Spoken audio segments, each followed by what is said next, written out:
What did you do to my car?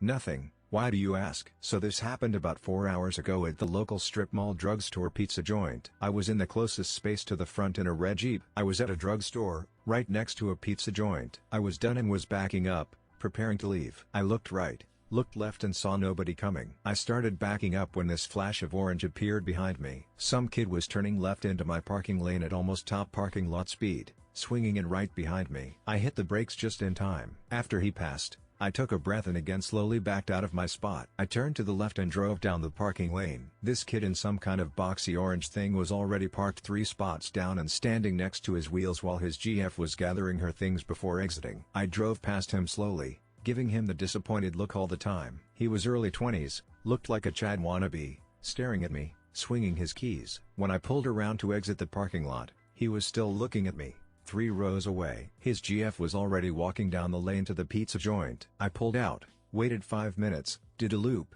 and pulled back into the lot. I parked in the lane right in front of his car, got out and did a slow walk around his boxy orange thing, never even laying a finger on it. At the end of the lane I could see him in pizza joint, walking to a window table. I looked up and made sure to catch his eye. I made a show of putting something away, smiled and climbed back in the Jeep.